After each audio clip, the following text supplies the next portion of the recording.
Hello, everyone. Welcome back to the Brother Sister Show. My name is Anthony, and I'm joined here with my co-host, Livia. That was a long pause. I like a long pause. And together we talk about movies. I say that every single time that I introduce, but we do. We like talking about movies so much that we started our podcast, and each week we alternate picking a movie. This week we'll be talking about Livia's movie, which is you can go. The Vast of Night. I only gave it to you because I forgot the name of it. I know you did. I wonder what he's going to say because I know he doesn't know the name of it. But before that, we like to catch up because we also use this podcast as an excuse to catch up. So what's up? Let me start with, I guess, the moving situation.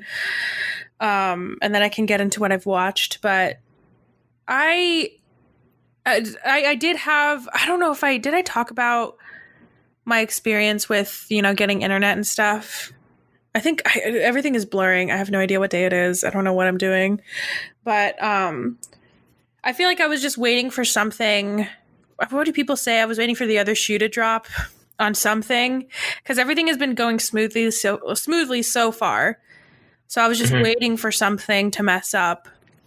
And the first thing happened and my whole internet was just, they delivered it to the wrong place. And then they told me that I ordered it too early. It was just a fucking mess. I figured it out though. Hopefully I'm not, what am I trying to say? So I'm still hopeful that everything's going to run smoothly because moving day is this Saturday, but we'll see. I figure something is going to go wrong because I have not only my couch, but I have my internet stuff being delivered that same day that we're moving. So there's still plenty of time for something to go wrong is what I'm saying. But for the most part, I am realizing how behind I am on packing. But I have a week, so I feel like I can do it. But other than that, I feel great about it. I'm super excited to be in my new space. I think I showed mom and dad yesterday. They realized that they heard what I talked about when I talked about this place, but they hadn't seen it at all. So I showed them a layout because you showed us your new space. I don't know if you're going to talk about it, but I mentioned things where I was like, oh, do you have an island? Because I have an island. And my mom was like, oh, you do? Ooh. So yeah, I'm super excited. I guess do you want to talk about your moving stuff too? Yeah, I mean, I was going to get into it, but I have not seen your place layout, anything. I think I kind of like that. I like that whenever y'all help me move, it'll be a surprise for everybody. Yeah. Kind of for me, because I haven't seen, when I toured it, I didn't tour the one that I'm living in. And it's a little bit modified. I think the one that I saw was a little bit bigger than the one that I am going to be in. So I'm excited. I'm a little nervous. I don't know why. I think a change happening just makes me nervous. Mm-hmm. But yeah, I feel great about it. You seen anything? Yeah, so I've seen some things. I was just going to talk about two. I'm almost done. I haven't finished it, but I'm almost done with The Last Dance. Do you know what that is?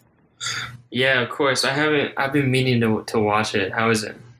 I thought it would be kind of boring, but I actually really liked it because I don't watch sports really. I mean, well, for people that don't know, it's a docuseries about Michael Jordan and his time with the Bulls mostly. And yeah, it's interesting how much I just didn't know about him. You would think, if you asked me before this and you asked oh, do you know, what amount of information do you have about Michael Jordan? I'd feel like, oh, I have a good amount. I feel like I could tell you who he is and what he did. But I just know, I know absolutely nothing about him. And I learned so much. I also just learned so much about the league at that time. Because I think it was during the 90s and mom and dad were talking to me about it last night, about how basketball has just changed so much. And I felt kind of jealous of them that they got to see basketball the way it was in the 90s, because from what I'm watching, obviously I wasn't alive during the time, or I was too young. it just seems so much more interesting than, this might be controversial, but it seems more interesting than the basketball that's happening now, because there's a clear story happening. Like whenever two teams had a rivalry, they really did hate each other. It wasn't this like, oh, like we have a rivalry, but you know, it's at the end of the day, we're all buds, we're all fine. But back then, if you didn't like a team, you hated them. you hated, and I think to this day, even Michael Jordan's like, yeah, fuck him, I don't like him. Yeah. And that's so interesting to me because there's a story there. And I guess I understand the need to have respectability in a sport. I get that. But you're making TV too. And that is interesting to me. But yeah, let me stop before I make any more controversial statements, because I'll say I don't know much about basketball. I don't watch it really, but I do love a good sports documentary. And this one is pretty good, so I highly recommend it. Yeah. Next take is Livia's going to say the flu game was a hoax. Well, he didn't have the flu though. He was sick, but it wasn't the flu, and I didn't know that because I've heard about that. But there are a lot of things to be contested that I was talking to Mom and Dad about. And maybe we can get into it if you watch it, but I do highly recommend it. It's something that I've been watching while I've been working. Which kind of confuses the timeline a little bit because they keep going back and forth between different championships that they won. Yeah. So that's a little hard to follow, but it's pretty good. Highly recommend. I've heard nothing but good things about it, and I just got to get around to it. Yeah, I think once you watch it, you'll like it. You'll probably want to finish it in like maybe not one sitting, but at least two. And there's another one. I think the next thing I've been watching, and I think you'll be excited about, is that Sebastian and I decided, and we kind of have been bad about doing it, but we decided to kind of have one, kind of like this podcast. We want to have something that we're both doing, even though we can't like actually be together at this time.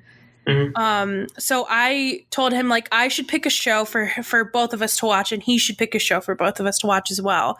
A show that we both really love, but the other hasn't seen. And so I want him to watch Seinfeld. So we're going to watch episodes of Seinfeld, and he chose Avatar for me. Oh, nice. And I've only seen the first episode so far because, like I said, I've been behind, but I'm not bored by it. I mean, I know it's a good show from what people tell me, and just critically, everybody talks about it, that it's one of the best shows. So I'm excited to watch it, but I'm curious to see if I actually do get into it. It's pretty slow at the beginning, I will say that. I won't fault a show for that. I love a slow movie and a slow show, so it'll be fine. I think I'll like it. That's cool. I thought you were gonna say Watchmen. I do. Okay, so that's another thing that I realized because there was a whole thing about Hulu that with like a AT&T with Mom and Dad where I lost access to some stuff because I still mooch from them. But now that I have with my new internet provider, I get free HBO Max.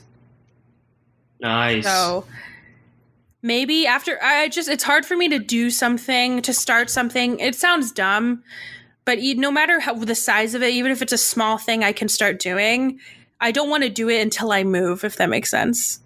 That's fun. I was talking to Mom about it yesterday, where I just get really, if there's one big thing happening, like moving is pretty big, then it's hard for me to do anything else. And I also just stress about the little things. Yeah. So I don't know. It sounds really dumb, but thinking of, that's probably why I haven't finished a lot of shows that I started.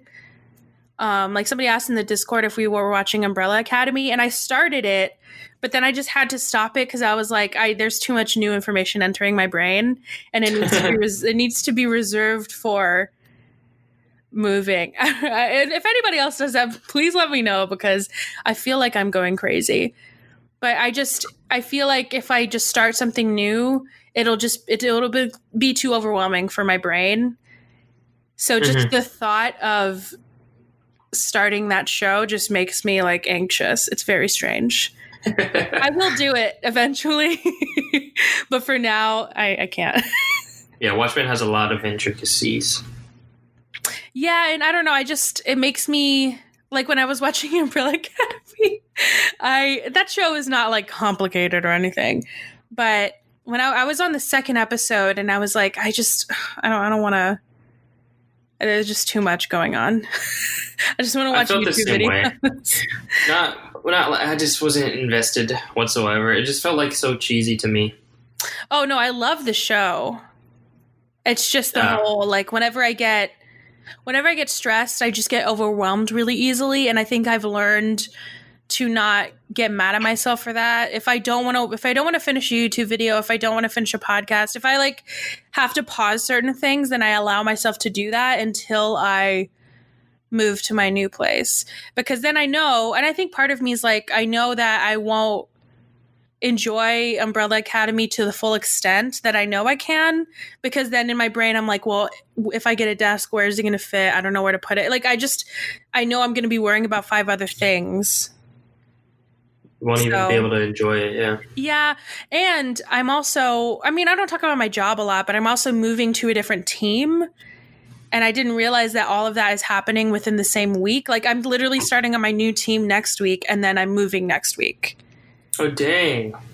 So it's like so much new stuff is happening, and my goldfish brain just can't handle it, but I'll be fine. But that's enough about me. How's moving going? What are you watching? What's going on? I haven't been watching anything. My internship, the 12 weeks are done, so I'm just chilling now. So now I have time to watch a bunch of stuff. Moving is dumb. I don't know. We don't know when we're moving in. It's weird because our lease says the 21st. It's like that's when we're moving in. And originally that's when school was going to start the 25th of August. Mm-hmm. So 4 days before we're moving in. That's fine. But then A&M was like, actually, we're opening up school the 19th. So that way Thanksgiving break, you don't have to go back on campus. So they're just going to like shift it. Oh, interesting. So yeah. Wait. Oh, okay. Never mind. Yeah. So then sorry. our apartment complex is like, well, obviously you guys can't move in the 21st because if school's already started, like we don't want to screw you over like that. So they changed the move-in date to the 17th. And we're living in a 2x2, Kayla and I, and then another couple. And one of them's a current resident, and they already moved in.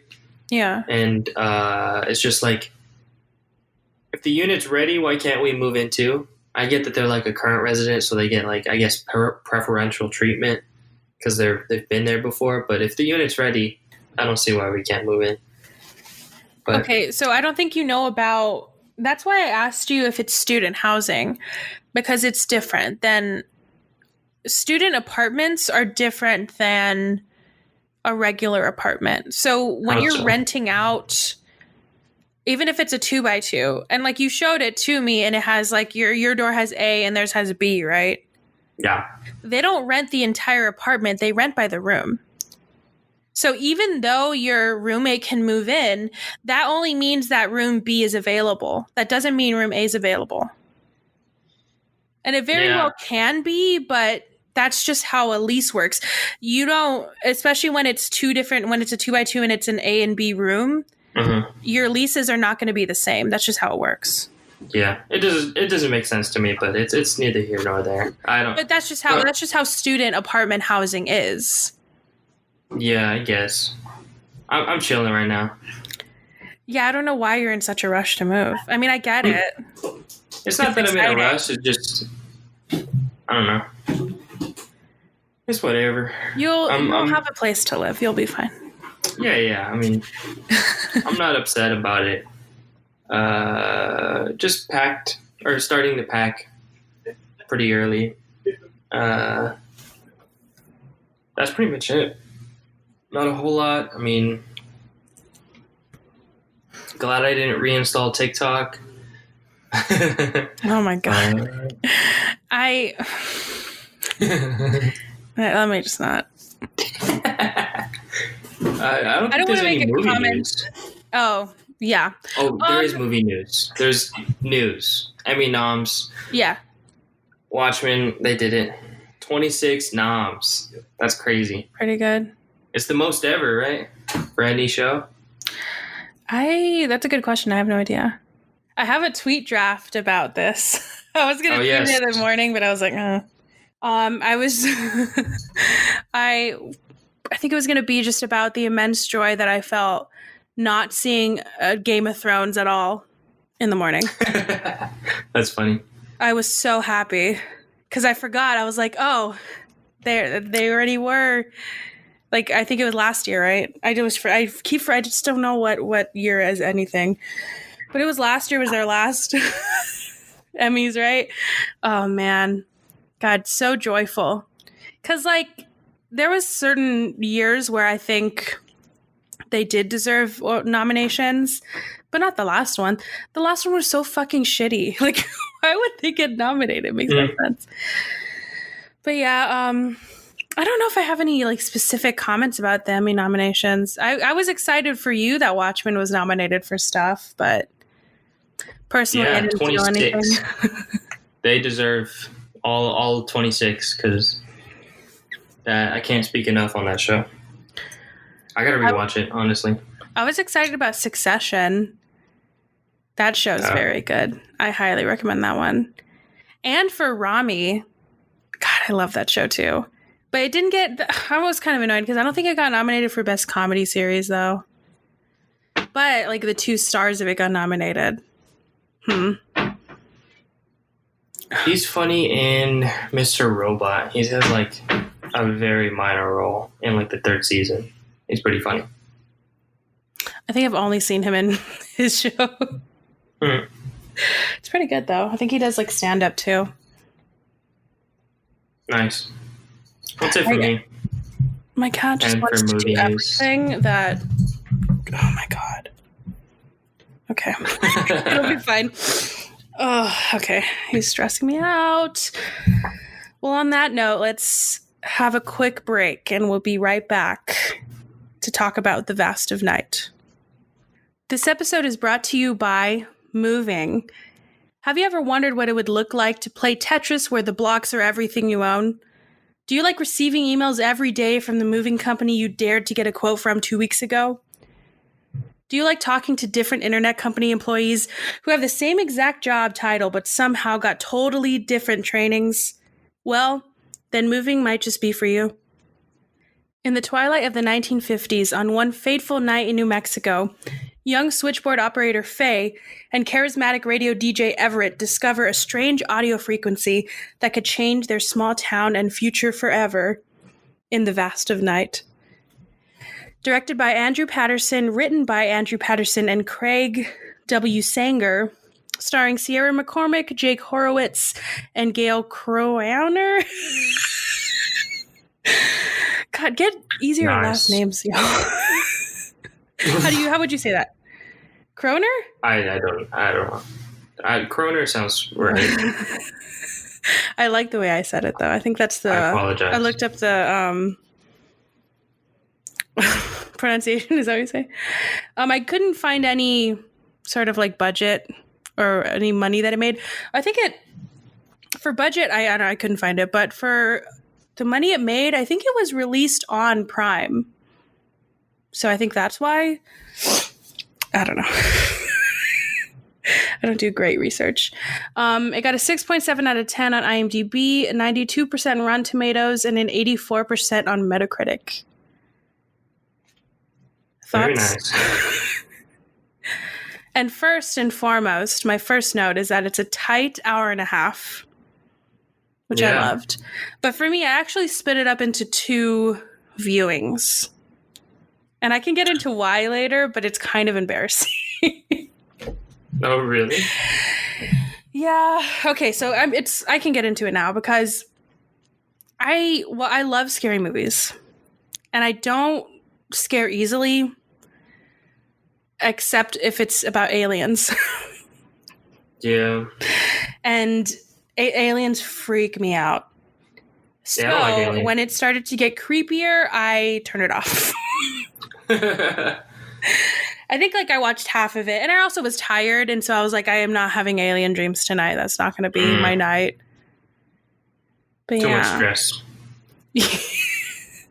Yeah, and I've already have trouble sleeping, so I'm like, there's no way I'm adding on to that.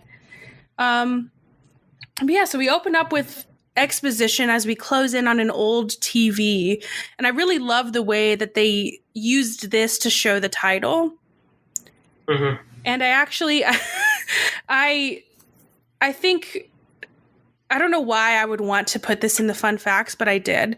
But the title is taken from from Shakespeare's The Tempest, and I actually have the snippet, and I already have a hard time reading, so I don't know why I would want myself to read Shakespeare, but we're gonna do it. Oh yes. Ready? It took us a year of episodes for you to read Shakespeare. Honestly, I'd rather do this than the numbers. Go for it. Ready? All right. For this be sure tonight, thou shalt have cramps, side stitches that shall pen thy breath up. Urchins shall forth at vast of night that they may work. All exercise on thee. Thou shalt be pinched as thick as honeycomb, each pinch more stinging than bees that made 'em. Okay, how can I do that? I can't read regular notes that I wrote. About anything above 100,000, and your mind just doesn't read it. Shakespeare, yeah, got it. No stuttering at all. I'm so annoyed. Anyways, that's so it says at vast at night, whatever. It sounded cool, but I have no idea what the fuck I just said. Yeah. But according to the director, because I think at this point I asked myself, like, what time is this happening? Like, what time is that TV from? I have no idea.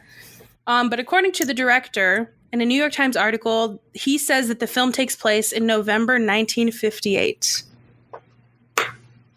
Yeah, I mean, that's like basketball season starting. Oh, I was like, what are you talking about? But yeah, okay. And so we're still on the whole like title thing. Some voices just talking about a frequency between frequencies. I don't know. I think I put that. I don't know if I'm dumb, but I had to listen to this multiple times to understand what the fuck is happening, because I was like, what frequency? What the fuck is happening? But basically, this starts kind of like the Twilight Zone. I don't know if you've ever seen Twilight Zone. I've seen a few of the newer episodes, but I don't think I've ever seen the old ones. But that's, I think, basically how it starts out, is just a narrator. I think there's a guy that hosted it. But that's kind of how this is starting. And the story takes place in a mythical town called, I think they called it Cayuga. Cayuga. I don't know how you say it. In New Mexico, yeah. Yes. And it's borrowed. It's not actually a real place. It's borrowed from a production company with the same name, which is Rod Sterling's production company. And that is the production company that produced The Twilight Zone. Ah. So, yeah, but there is no, like I said, there's no such thing as that town. Because I looked up that town and I think there was like a New York town with the same name, and I was just very confused. But that makes a lot of sense now. And so we go into the TV and we enter into a school gym, and like you said, it's basketball season. And it's just wild to me. So this kid, I think this is where we first meet Everett, and it's wild to me that people just smoked whenever they wanted, wherever they wanted, because he's walking through this gym just smoking. And there's parts of the movie too where the girl, which is like a teenager, is just smoking. It's very fucking strange. She's 16. Yeah, they mentioned that later in the movie. And there's like it was kind of weird. I guess we can talk about this now, but I couldn't tell if like they were supposed to have a friend dynamic, like a kind of or like a romantic thing. And it was very strange. And I also was like, how old is he? Because we know she's 16, but like, I don't want to root for a relationship where it's like a 16-year-old and like a 22-year-old, you know? Yeah, I didn't really get, I don't know if it was just me being dumb. I didn't really get what he was doing, why he was there. He was talking so fast, and he had like a weird accent that I just could not understand. Yeah, yeah. Yeah. Radio Man. Yeah, he kept talking like that, and he was talking so goddamn fast. You want to go to the basketball game, huh? This movie actually made me turn on the closed captions because I was like, what is going on? I also talking about the basketball season, the team, they're playing in very like a period piece kind of outfits, which means that the basketball shorts were super fucking short. And it made me wonder, like, why? Because now it's obviously shifted to what we know now as basketball shorts, which are really baggy, not tight at all. And I just was confused as to how that switch was made. So this is where my first deep dive goes into basketball shorts. Yes, I just needed to. Honestly, just as a warning, I was telling mom and dad, I was like, yeah, this one might be boring because I do a deep dive into like switchboards and shit. So like, sorry, but you're going to learn a lot about switchboards today and basketball shorts. But I found this from, I think it's a very reputable site called Epic Sports Basketball. Oh my gosh. So it says, shorts weren't always long and baggy. The 1980s legend himself, Michael Jordan, is credited for adding inches to the hemline. So the story goes, while playing with the Chicago Bulls, he requested that the team's manufacturer, which was Champion, drop the seam because it had a habit of tugging on his because he had a habit of tugging on his shorts while playing defense. And it wasn't long before the basketball greats began to catch on to a new trend: long, baggy basketball shorts. Today, the look is enjoyed by just about all basketball teams. Nice. Thoughts? I miss the short ones. I think it's a good look. Go out and change that then. I will. I just have to join a team. Yeah. All right, I'll do it. All right. So, and this is kind of hard. I don't really have many notes about this whole scene of, it's kind of just like a one shot of them walking throughout the like gym, and he takes some guy's like trombone, and I was like, I don't know what's going on. Yeah, and this lady wants him to go into the basement. But I do like that scene where he goes into the basement with her because somebody needs his help.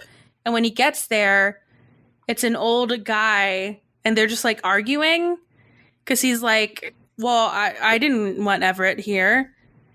And she was like, yeah, you asked for him. And he's like, no, I didn't. Who is this? Like, they just kept going back and forth. And that was kind of funny, but I was also like, what is going on? Yeah, this whole sequence, it felt weird to me. I just didn't know what was happening. Went on and because then we're introduced to, I don't remember her name. What's her character's name? Faye. She has a tape recorder and she wants Everett to show her how to use it, I guess. Yeah, I mean, now I can kind of tell what happened, but maybe that's my only note about this movie is they kind of they throw us in too deeply into what's happening. And they don't really give us an explanation, especially because he just like I keep saying, he just talked too goddamn fast. I don't know what the fuck he was saying. I did like the scene. Use a tape recorder, huh? Yeah, I did like where he took that guy's. Like I said, he took like some kids. Like I want to say it's a trombone, but I have no idea. He took it and then he just like was walking around with it, and then he just put it in a closet and left it there. That was kind of funny, but I was also like, what is going on? Yeah, like, why? Why do that? I know he said he was, like, punishing him or something, but I didn't get what for. He was punishing him? Yeah, because he did something, the guy who he took the trombone from. See, it's just not clear. Yeah, I didn't get that at all. Anyways, so that's all happening, and then Faye follows Everett around and he's showing her how to record. I guess she's like asking him how to use it, and he shows her. And I don't know, I just kept saying, like in my notes, I'm like, what is he saying? Like every other note is like, I don't know what he's saying. And he's making her interview people so she can practice, but also like, what is she practicing for? I don't think she said what she wants this tape recorder for. I don't know. I do like, so they're like running around the parking lot interviewing people. I didn't really care for this scene. I think it went on way too long. I like the idea of him teaching her how to record, but I feel like they could have gone to like 2 people. Mm-hmm. You know, I think they just went to every single fucking car in the parking lot. It was just too much. It's just weird because, like, we didn't really grow up in a small town, and like that's a town where everyone knows everyone, and it just felt weird. Yeah, that dynamic I'm not really too familiar with, so I think maybe that's why I'm like, just go home. Like, what's going on? I do like the scene after where they're walking, and I think they do mention that he is going to do the show and she's going to go work because she's like working at the switchboard or whatever. And I like the dark tint to the scene that you can't really see anything, but it still is like true to what you would be seeing if you were walking at night. Yeah. And I don't know, I like the way that the scene was framed, and they're talking more clearly and a little slower so I can actually understand what the fuck they're talking about. And she is like talking about some sort of magazine. We're just so confused. But she's talking about some sort of magazine, and it's talking about how the future is going to look. And so I thought I would do another little dive into what people back then thought the future would look like what we would be living in, basically. So I have a few things that I found. In the early 1900s, people believed that dressing rooms of the 21st century would have robotic arms to groom you while you sat. Would you want that? To groom me? Like, clip my nails? Yeah, brush your hair, all that shit. No, that's weird. Because, like, where does that stuff go? In the closet, maybe? Yeah, it is a little disturbing. I don't know if I want a robot, like, brushing my hair, putting gel in my hair. Yeah, it's a pass for me. In the 1950s, Popular Mechanics magazine also thought everything inside of a home would be waterproof so you could clean everything with a hose. I like the idea of that. It just... Where would you drain the water? Doesn't matter. Everything's waterproof. I guess. That would be kind of cool, I guess. You could just, like, fill up your room and have, like, a little pool. Yeah. What's so hard with cleaning stuff now? I don't know. Sure. People in the 60s thought modern kitchens would have revolving cabinetry and countertop stoves. Not shelves. I don't know why that would be. Yeah, but why is that necessary? Just walk to a different cabinet. I guess. And then lastly, in the 80s, it was thought that the 21st century bathrooms would be sanitation chambers. So basically, they had... maybe I can try to find the article again and post it, because they have like pictures for this stuff. But basically, this sanitation chamber had a toilet in the middle of the room, and it would also double as a health center for families. I mean, with COVID, who knows? That might happen. The thing that was disturbing, though, is they had a toilet in the middle of the room. Ooh, do you hear that? No, There's thunder going on. There's a storm a-brewing. That's a good setting for this movie. Yeah, it is. Oh, but if you can hear it.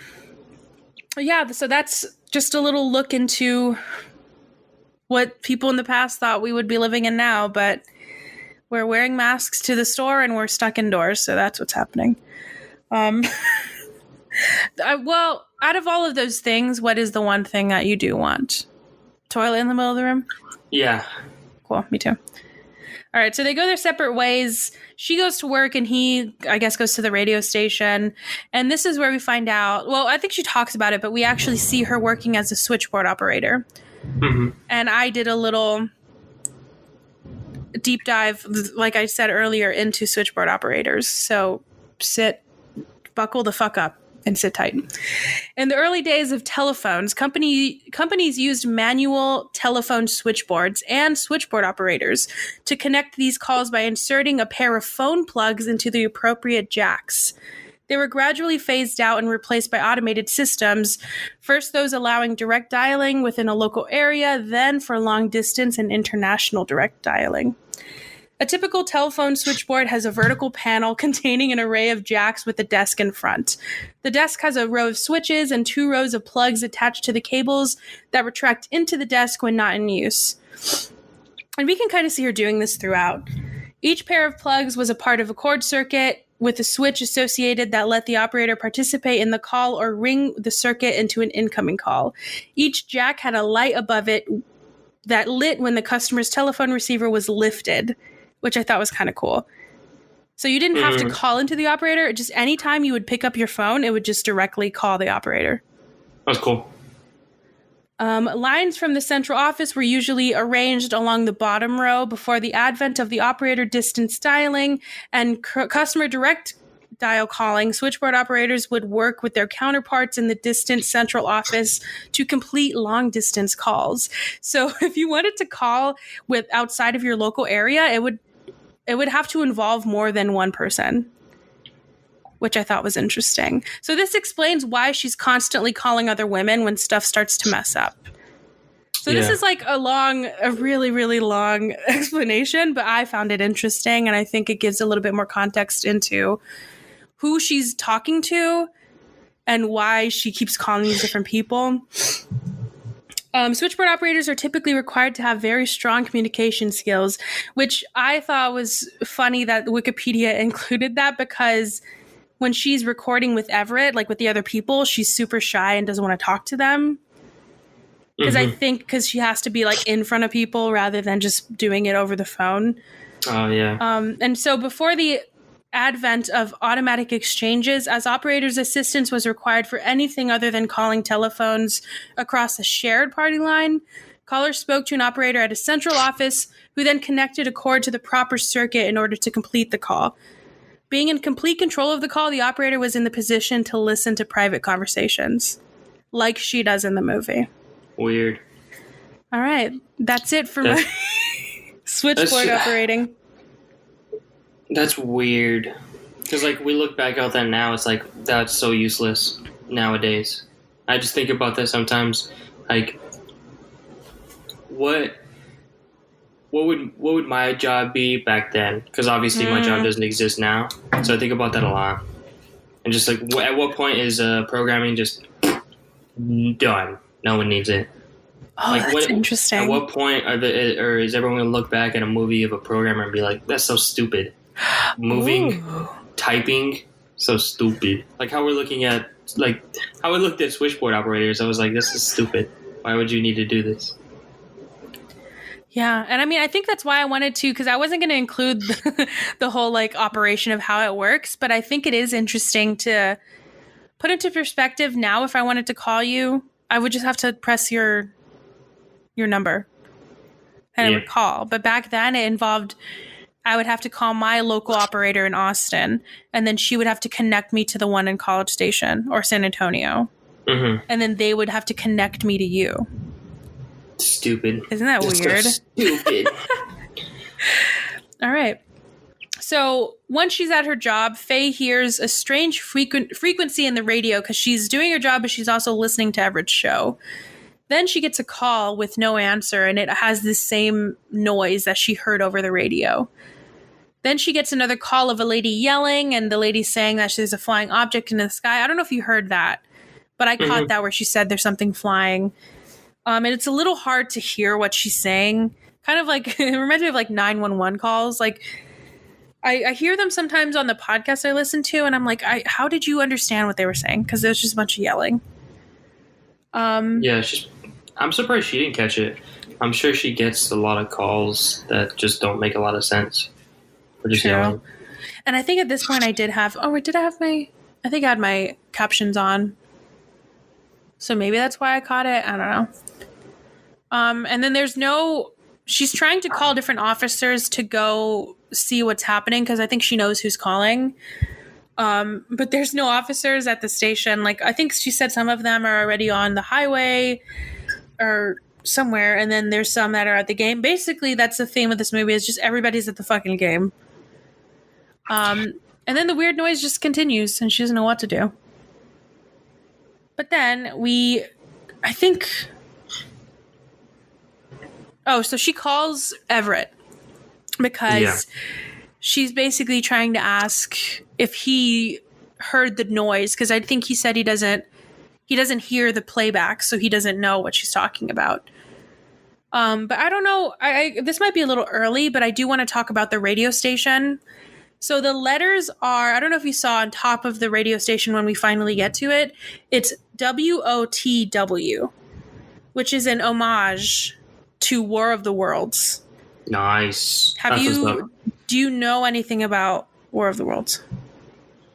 Is that not... Other than the Tom Cruise movie. Oh, no. I just thought it was the Tom Cruise movie. No. So it was a book, but it got popularized. Well, the book was pretty popular, but it also was a 1938 radio drama. So the next deep dive is about War of the Worlds. The War of the Worlds is an episode of the American radio drama anthology series, The Mercury Theater on the Air, which is a really cool name. It was directed and narrated by actor and future filmmaker Orson Welles as an adaptation of the H.G. Wells novel The War of the Worlds. It was performed and broadcast live as a Halloween episode at 8 p.m. on Sunday, October 30th, 1938, over the Columbia Broadcasting System radio network, also known as CBS. The episode became famous for allegedly causing panic among its listening audience, though the scale of the panic is disputed as the program had relatively few listeners. So I don't know if well, I guess you wouldn't have known about this then, but you know how the movie is basically, it's a normal, like, everyday life, and then just aliens just start fucking coming in and, like, destroying the world? Yeah. That's basically how the radio show happened, where it was genius. If you want to look more into it, I would highly recommend to look it up. But basically, the radio episode started out as a regular, like, it sounded like a regular news broadcast, but then it turned into, like, where it was interrupted by an alien invasion. And it was kind of like the modern Blair Witch Project, where people didn't know, I guess, like I said, like it said in the explanation, some people said only a few people, like a handful amount of people, actually thought it was real, because the way it was broadcast was made to seem like it was a real show. And I think they said, so this is how it happened. So they would intro the show. They would say, this is a dramatic show. This is not real. They said something of those lines, but people said that what happened to some people is they were listening to one radio show, and whenever they had an interlude or they had a break or something, they would switch over to a different one. And so people thought they switched over and didn't hear the intro saying this was a dramatic episode, it wasn't real kind of thing. Oh, and so the people they missed the intro. And because the timing was kind of off, because this specific show, like, I feel like if you're watching a TV show, you probably get your first ad break within 5 minutes of the show, but this one didn't have an ad break until 30 minutes after the show. So it all played along as an entire radio broadcast. And so that's why when I say it's kind of like the Blair Witch Project, because only a certain amount of people actually believed it was real, but that's like the lore of the movie now, you know? That's funny. And it made me think of kind of you talking about going back and looking at jobs that you're like, that's ridiculous.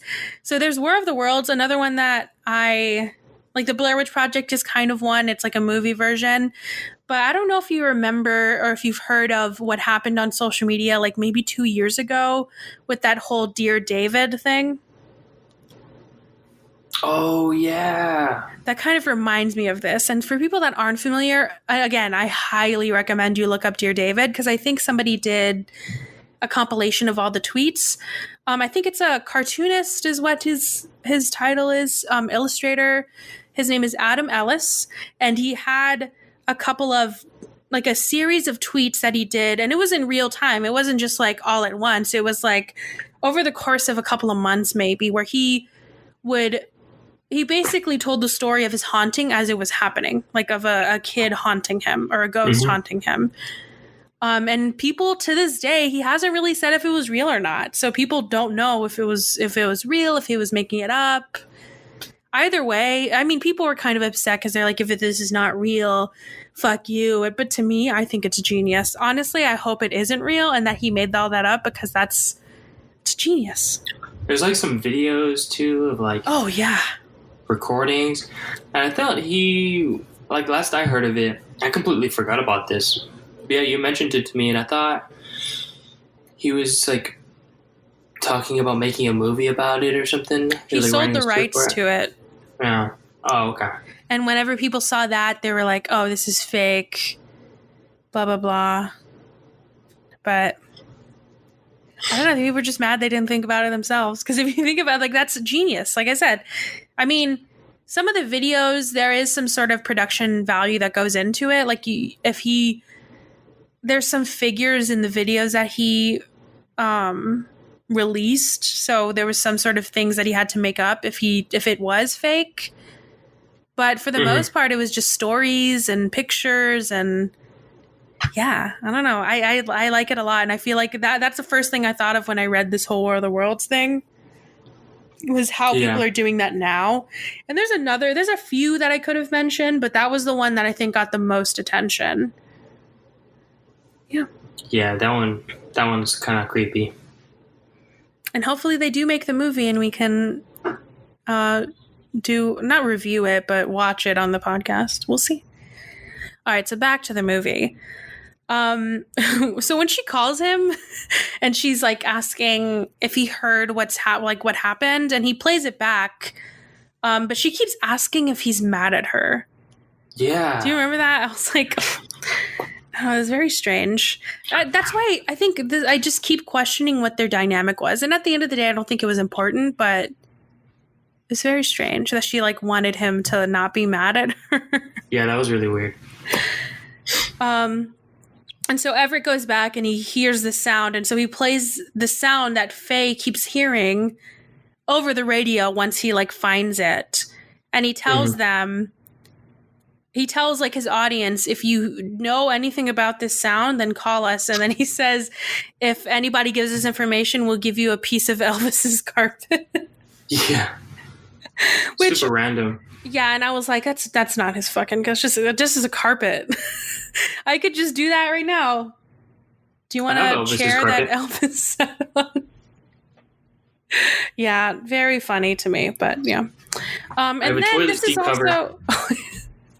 also this is when she goes outside and she's smoking. And then I put, how old is she? But I guess now she's 6, and we know she's 16. I was very upset. That transition, because it goes from her at the switchboard to Everett at his job at the radio station. That was I've never seen anything like that before. And then it goes through the game, too. It goes through the game, and you can see it's a terrible game. I don't know why anyone's there. And then what really made me mad was whenever they went to the game, there was like people standing outside. There was plenty of seats. Why are people standing? Social distancing. Oh, yeah, true. There was a certain amount of people allowed in. Yeah. I also like the music in this scene. It was really creepy. Very, very, like just random sounds. That's what it sounded like. And I don't understand how they shot this scene. Because it didn't feel like it was just somebody on a car. Because that's what I thought at first. But then they go into the game, and then they go into the stands, and they just like go all the way fucking around. It had to have been a crane. It was weird. A drone, maybe? Like I said, I've never seen anything like it. But it was really cool to show like a transition. Yeah, I'm sure there's like a interview somewhere where he talks about it, but I would love to know how they did that fucking scene because it was so cool. So we go from Faye's job through the game, and then we end up outside of the radio station. And this is where we meet Billy. So Everett gets a call, and the guy says his name is Billy. I kind of instantly knew, like, oh, that's probably not his name. But he puts him on air, which is very trusting of him, where he was like, you can't swear. Yeah, let's go on air. Yeah. And then Billy just tells him a story, and it was so creepy. And so he tells him that he was in the military, and one day he just had like really mysterious orders. And one thing I loved about this scene was most of the time when when he's telling his story about him being in the military, them giving him orders, and he never really knew what was happening, was that it's like the screen is just pitch black and we just hear what's happening. And it was very reminiscent of Creep. Yeah. And I remember us talking about that scene and how much we loved how they did that. And this just made me feel, I think this was the scene where I probably stopped watching because I was like, yeah, there's no way. Yeah, I mean, it's all what Everett was, like, it's pretty much like Everett, he's just on the phone with him. He doesn't know what he looks like. There's no if he can trust him. And so Billy keeps going on about his story. He says that basically they built a ceiling over some like mysterious object that they never really saw. And as they were leaving after the job was finished, they heard some weird sound. And he said that was the same sound that he heard over the radio just now. Mm-hmm. And then after that, Billy got sick. And then I think he said that he met up with some guy that was also on the job and he also got sick. Yeah. Eventually Billy talks about how another gentleman that he worked with, when he got out, he like tried to record it, the noise. Mm-hmm. He was like what was the word? He was like obsessed with it, basically, where he just kept trying to find it. Mm-hmm. And he found it. Oh, sorry, go on. No. You give your no. Well, there's a few things that happen before he gets to that. For one, I have a quote that I thought was really funny, and I forgot to ask Dad about, but I don't know if he's seen the movie. But he says, "Everybody only knows pieces in the military. Nobody knows the whole thing." Which is kind of true, at least from my end, because people will be like, when you're talking about like stuff that your parents do, I'd be like, well, my dad's in the military, and they're like, oh, like what does he do? And I'm like, honestly, I couldn't tell you.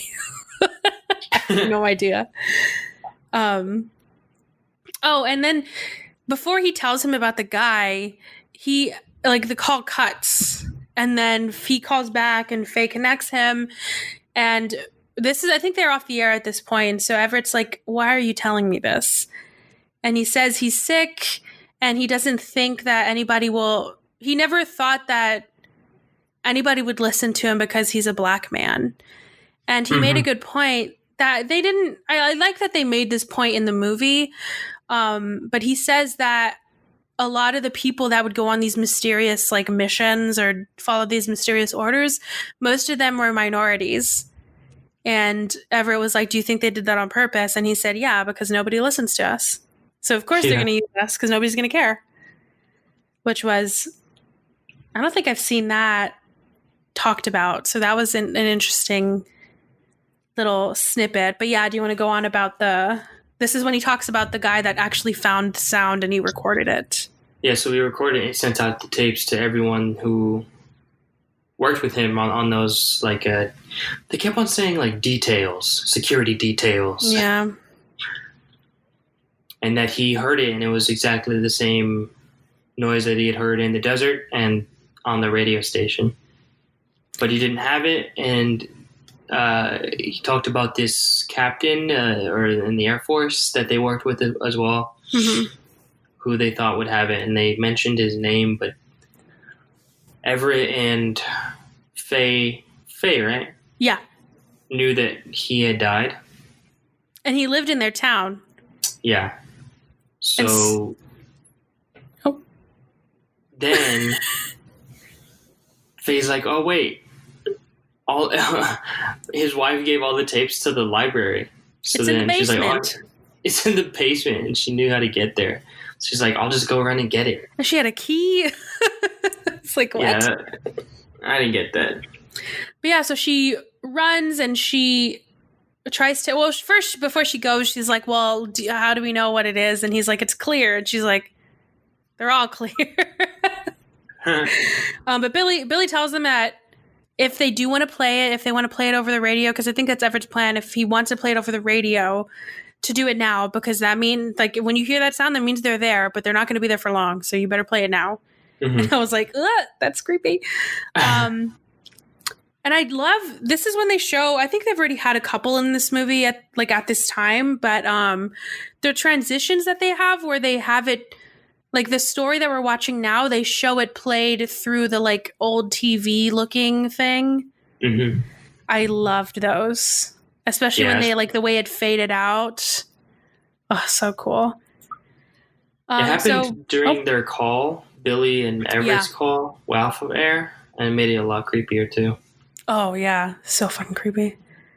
And so they run to get the tape. They run it to the station after they get all of them. And then they go through them, and then they finally find it and play it on the radio. And as they do, the power instantly goes out, and Faye is like freaking out. I don't know, she's like yelling or something. And then Everett's like, you need to go back to the switchboard, because he thinks, or when, no. So when they go back to the switchboard and they like steal somebody's car, I think. Yeah. And when they're in the car, he says, she's like, well, what do you think it is? And he's like, it's probably the Russians. Or he said the Soviets. 100%, without a doubt. Oh, so funny. And so once they get back to the switchboard, it's just going insane. There's like so many people calling. She's bad at her job, basically. And she says, like, him, and then these, like, I think there's two people there just watching. They like, I don't know. The timeline is kind of messed up, but basically she's like answering all these calls, doing like so many at once. And when she's done with them, she tells him that all those people were saying there's something in the sky. Mm-hmm. And then a woman calls, this old woman, and she says, I can tell you what's going on, but you have to come to my house. And I was like, no. As soon as she said that, nope. Yeah, she just sounds like a murderer. But my question to you is, would you go? Oh, definitely. I think I would too. I mean, I think the fact, the time is kind of different, right? Because like the fact that they were just walking in the middle of the night to their jobs just shows me, oh, okay. Like I already know what the atmosphere is like, you know? They don't care. They don't give a it's a small town. I don't know. And she's like, she's a shut-in. They like know this lady, basically. Mm-hmm. And so at this point, I think I kind of skipped over it, but once they go back to the switchboard at this time, there's this couple in this car that like come up, and they're like, do you see what's happening? Like they're like yelling at them too. You see what's in the sky? Yeah. And there's just so much going on. And they were like, well, we're going to go to this lady's house. If you know anything, come find me. And he's like, and if you know anything, come find me. Do you remember that? And I was like, why would he say come find me? But I just keep forgetting that they don't have like cell phones. Yeah. Like come and find you. How first of all, how am I going to do that? Where? It's so strange to me. God, that time is so weird. Just to be like, come and find me. Oh, man. So then they go to her house, this old creepy lady's house. And they walk in because they tell her exactly, or she tells them exactly how to get in, like where the key is. And she's just saying this, like, she's chanting. So almost. Goddamn creepy. And then they sit down and she's like, okay, I'll tell you what I know. But I have one request. And then she like doesn't say it. She like just goes into the story. In my notes, I was like, what, did I miss it? Like she didn't say what her request was. I mean, she's going to say it later, but at this point I was like, what's going on? These people just talk in like fucking code. And so she is basically saying that she believes there's people in the sky. She tells a story about some lady that jumped off a train. She's all beaten up and she goes to their house. She's just like weird. And I guess she stays with them for a day or a night or something. And she heard her speaking like a weird language when she was kind of like spying on her, trying to see what she's doing. And the day after, she like never got to ask her about it because the day after she just like stole a horse and pieced the fuck out of there. Then one night after, oh what? Oh, so after this whole situation, this happens when she's a kid, I think. But then like there's later, she's just talking about her having a kid, going through a story about like how some guy said he was gonna go to this one state and then come back, and he just never did. So it's just her and her kid. And one night after she fed him, I think she said he was like 4 or something. She heard him say his first, oh no, he was a couple of months. And she heard him say his first words, and it was the same like gibberish words that random lady was saying. And then when he was 4, she found him playing, and then he just stared outside his window out of nowhere, looked up, and then she was trying to say something to him, and he just didn't respond. And then randomly he just like stopped and started playing with his toys again, which already fucking creepy. I mean, just like made me not want to have kids, first of all. Because I feel like Ari already does random shit like that. Maybe that's why I was freaked out. Because Ari, he'll do that. He'll just stop what he's doing and just look up at the ceiling. Oh, I don't know. I tried to come up with something. So she was like, well, maybe there was something talking to him. Like, that's why he was looking up. And then in the middle of the night, one night, I think she said when he was 9, he just like walked outside and never came back. He just vanished. Yeah, her footprints. Oh, yeah, just stopped. Yeah, exactly. But yeah, so she said that whatever's up in the sky just took her son, and nobody believed her after that. Everybody was like, I think she just like never left because everybody just thought she was lying. And so she said she thinks that they're up there, and because they stay away from big cities and they wait until everybody's gathered in one place. So, I mean, the big game everybody's talking about in a small city is happening right now. Another interesting thing that she talks about is that she thinks that they fuck with our minds and they make us do a lot of destructive things. So she thinks it could be something, it could be just small things, right? Just like maybe self-sabotaging things. But she also thinks that they have the power to like make us go to war, like put ideas in our heads to make us want to fight each other, basically. Mm-hmm.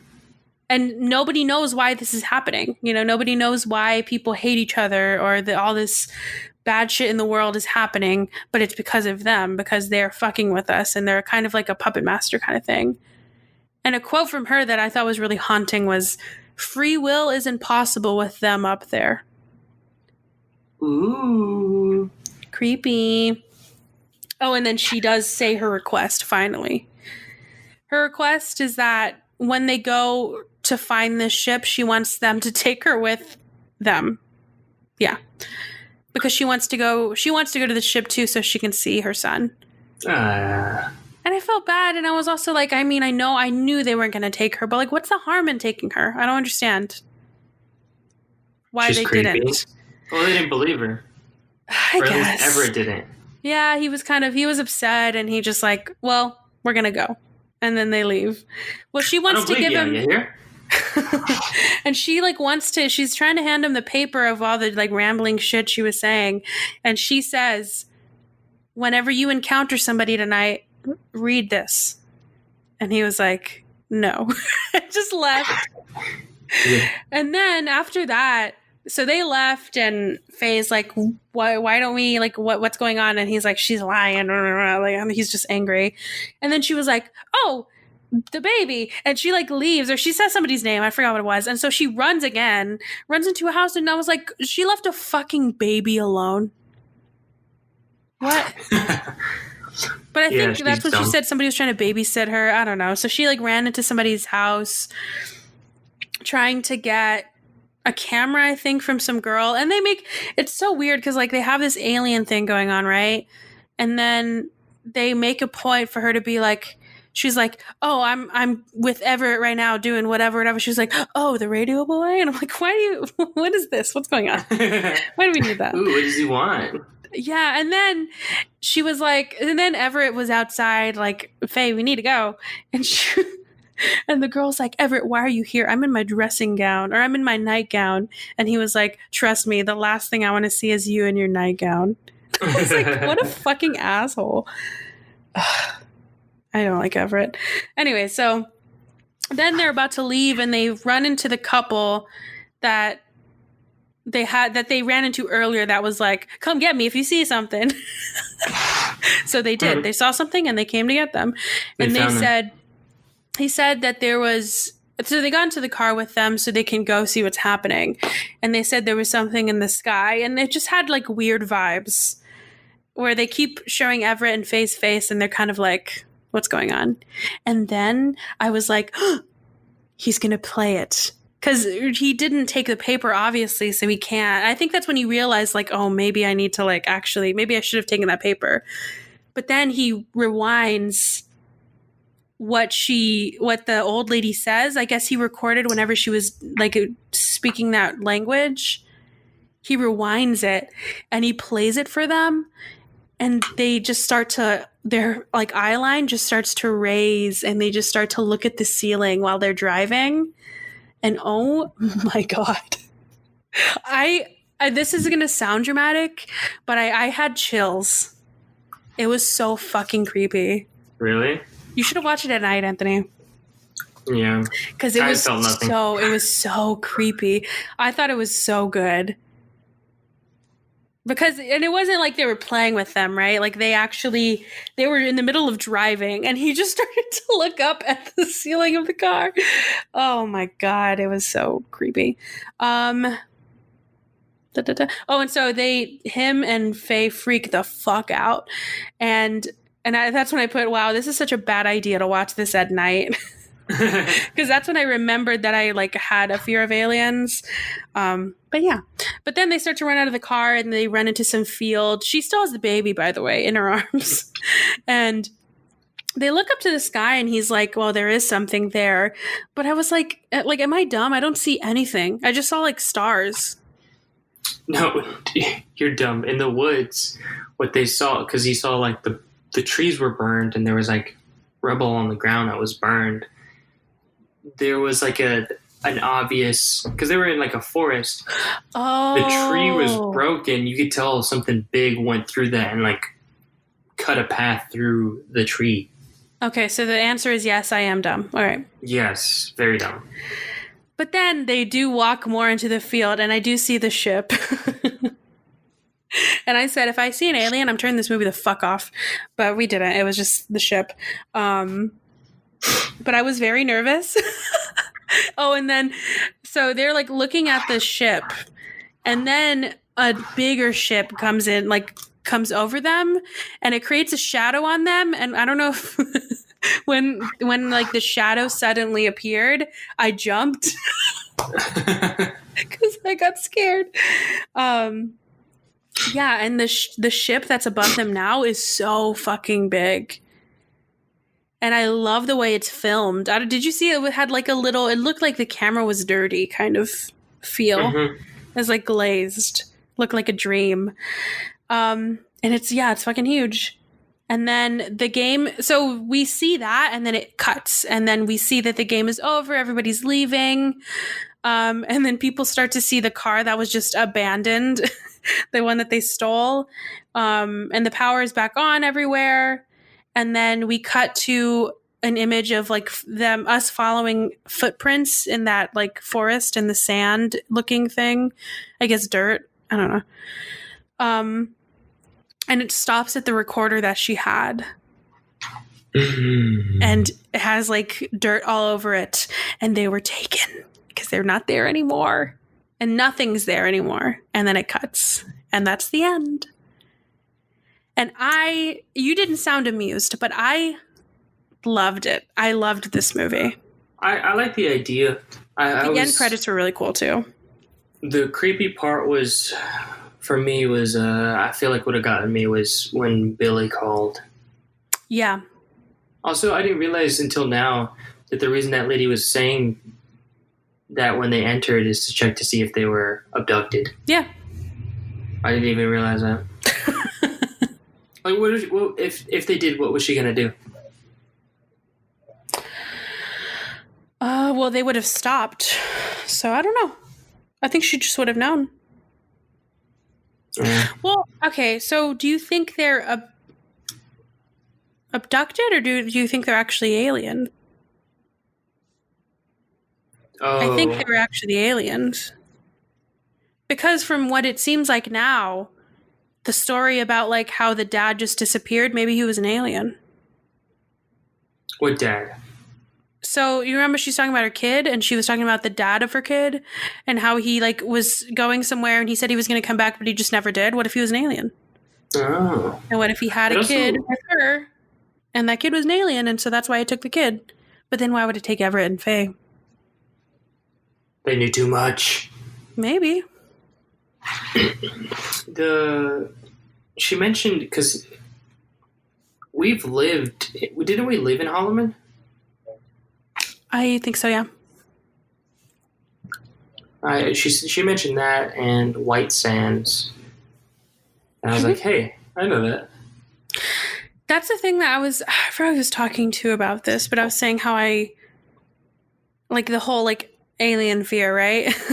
And I didn't realize until recently that Alaska is also known for a lot of missing people, and a lot of people attribute it to like alien abductions. So we've lived there, and we also lived in New Mexico, which is also a place that's like rumored to have like alien sightings. And I think, I don't know if Area 51 is there or like Roswell's there, just like creepy ass places we've lived. I'm like, no wonder I fucking am terrified of aliens. Can you imagine if I was aware of all that shit whenever we lived there? I'd be terrified. Yeah, I hate aliens. I mean, I don't know if I told this story on the podcast of when I thought I saw an alien in Alaska. When you were asleep? Yeah. Yeah, you did.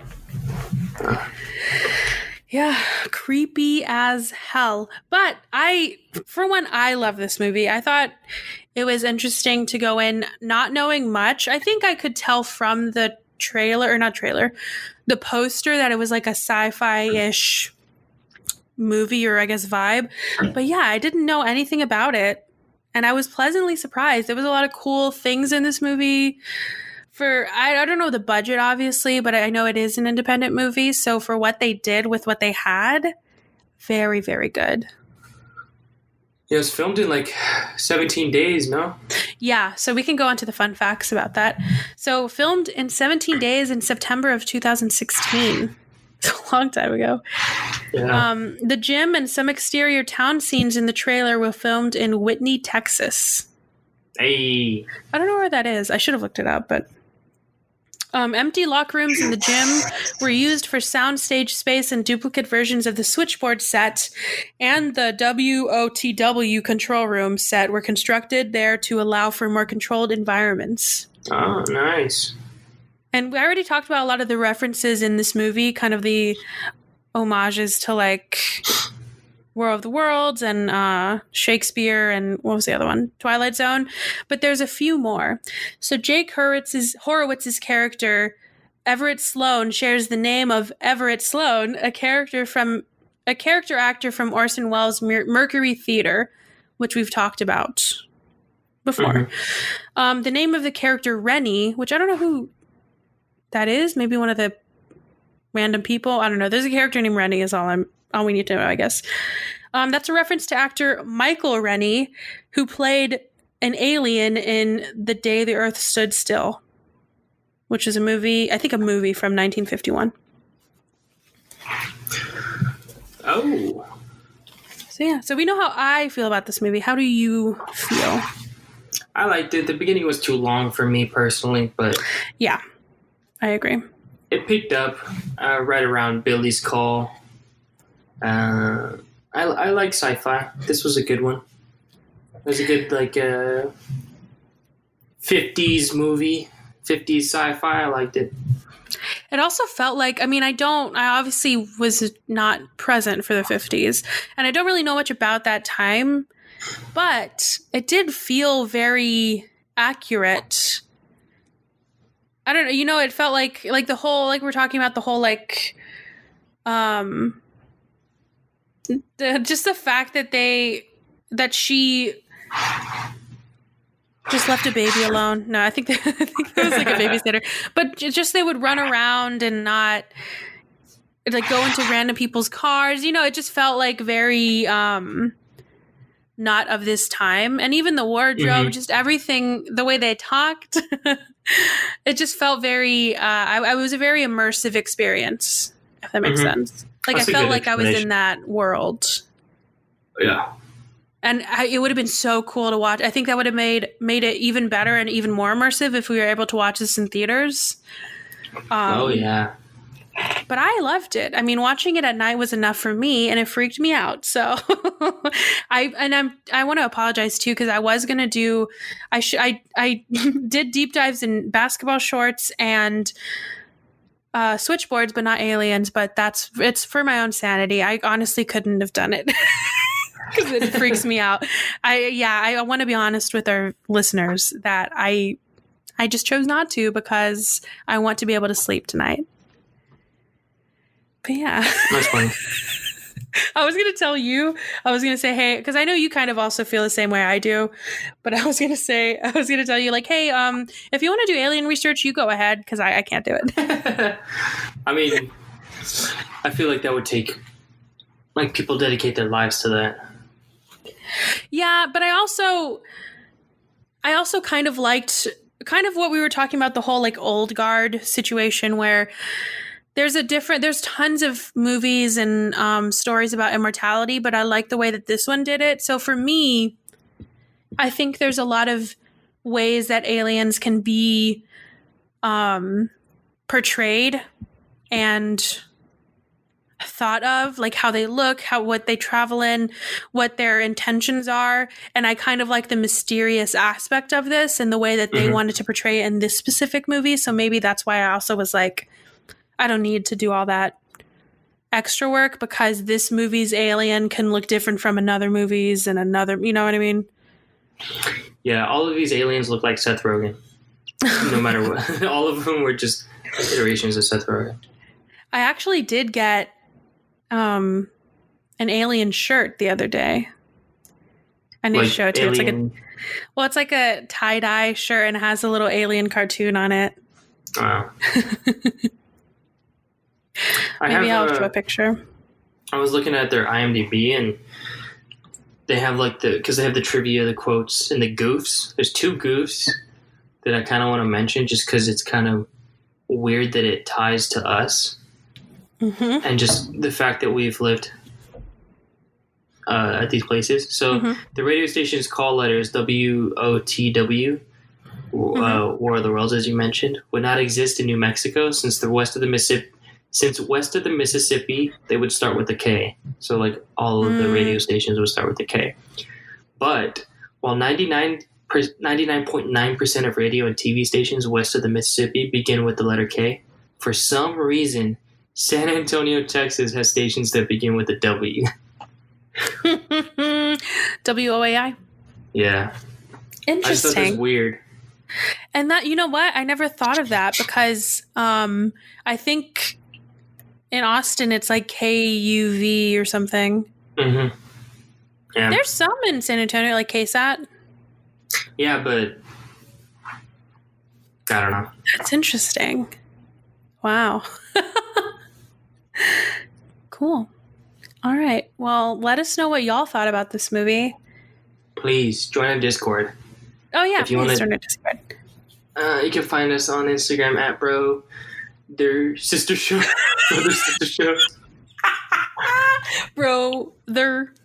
That's not how I wrote it. Sure. I forgot if it was Bro Sis Show or Brother Sister Show. So Instagram is at Brother Sister Show and Twitter is at Bro Sis Show. Yes, that is right. In both of those descriptions on our profile, you can find our stuff. Yeah, we have links to everything. All right. What are we watching next time? Next time, we are watching a movie suggested by the very own Ricardo Rodriguez, who is a listener. If you want to suggest a movie, hit us up on our Instagram at Brother Sister Show or Twitter at Bro Sis Show. I'm just playing. It has to be on a streaming service. Yeah, that's the only caveat. Because we want to pick movies that everyone can watch or have access to. But yeah, we are watching, as per Ricardo's suggestion, Scott Pilgrim versus the World, which I've been wanting to pick for a while. Interesting. Did you see that they did a table read? Yeah. Did you watch it? I didn't watch it, but I saw that they did it. I watched it, so I guess I'm a bigger fan. Was it good? It was pretty good. There were some people that weren't on it. But it was fun. I mean, I don't know. Some people, it was because it was like through Zoom, like everything is through Zoom now, but it was interesting. I don't think I've ever seen a table read like that. And I also, whenever I saw that was happening, I was like, well, how are they going to do that? Because it's such a visual movie. Mm-hmm. But they did it pretty well. And they had a cool thing too, is that they had, I think it started out as a comic book, right? Mm-hmm. So they had the guy that drew the comic books do live drawings. Whoa, I think every time cool. they had like a fight scene with one of the X's, he would draw just like a snippet of the scene, and it was really cool. And they were like putting it up for auction because it was a charity thing. That's very cool. But yeah, highly recommend. It was really cool. Had to see it like that. I don't think I've seen a lot of table reads like that. I know Community did one for one of their episodes. Oh yeah, I saw that one too. I don't know if we call it a table read or a live read or I don't know. But yeah. Yeah. Oh, it's on Netflix, by the way. Watch Scott Pilgrim versus the World on Netflix for next episode. I think that's it. All right. See you next time. Wear a mask. Bye.